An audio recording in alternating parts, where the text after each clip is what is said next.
Oséias capítulo 7. A soberba de Israel abertamente o acusa. Todavia, não voltam para o Senhor seu Deus, nem o buscam em tudo isto. Versículo 10. A iniquidade dos regentes de Israel levou todo o povo à prática de abominações e descaso para com Deus e sua palavra. Disposto a mudar-lhes a sorte, o Senhor desejava restaurar os filhos do seu povo e trazê-los de volta ao seu aprisco. Contudo, rejeitaram o chamado do Altíssimo e dele fugiram. A negativa partia do princípio de que ninguém havia que invocasse ao Senhor. Ninguém havia que o buscasse ou desejasse estar em sua presença. A situação deles era cômoda e, em meio à apostasia, ocupavam o coração com as efêmeras alegrias deste mundo, enquanto se orgulhavam em fazer parte da nação eleita. No capítulo 23 do livro de Mateus, Jesus proferiu severas advertências contra os líderes da época, e a primeira delas exemplifica bem a situação de Israel.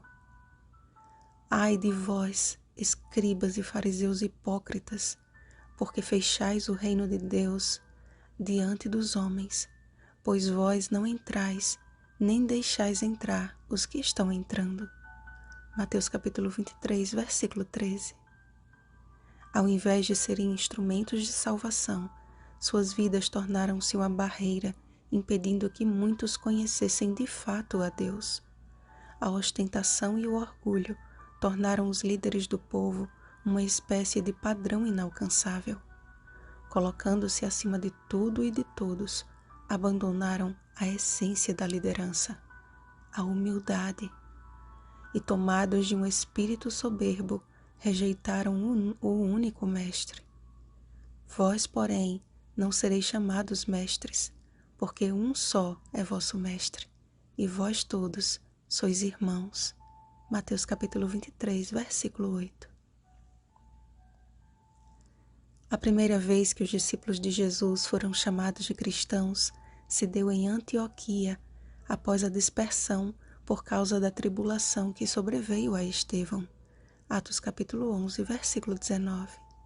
Ali e nas cidades circunvizinhas, o evangelho foi pregado com inteireza de coração, pois a mão do Senhor estava com eles. Atos capítulo 11, versículo 21. Era isso que Deus esperava do antigo Israel, e é isso que Ele espera do seu Israel atual. O Senhor não leva em conta a aparência de santidade, mas em sermos dele em espírito e em verdade. João capítulo 4, versículo 24. Ele não deseja ouvir os uivos de Esaú. Hebreus capítulo 12, versículo 17. Mas o clamor de Jacó. Gênesis capítulo 32, versículo 26, de corações que reconhecem a sua real condição, inteiramente dependentes da graça de Jesus. A verdade é esta, amados. Diante de Deus, não há distinção entre líderes e subordinados. Somos todos irmãos e filhos do mesmo Pai. Mateus capítulo 23, versículo 9. Todos carecemos da mesma graça, da mesma misericórdia e do mesmo mediador, Jesus Cristo. 1 Timóteo capítulo 2, versículo 5. Ele mesmo nos deixou exemplo quando, sendo Senhor, se humilhou à condição de servo. João capítulo 13, versículo 14.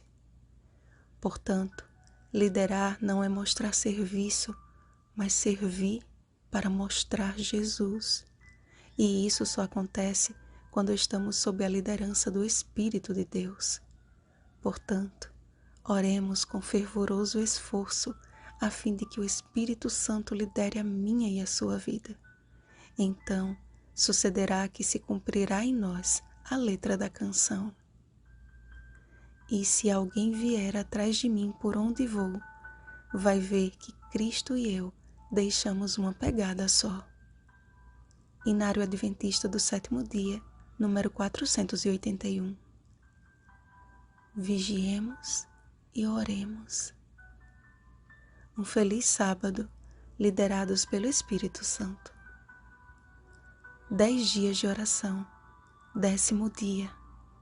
Oremos para que esse movimento de oração não termine hoje, mas permaneça como uma constante busca pelo poder do Espírito Santo em nossa vida e em nossa casa. Oremos sem cessar por nossos familiares. Rosana Garcia Barros.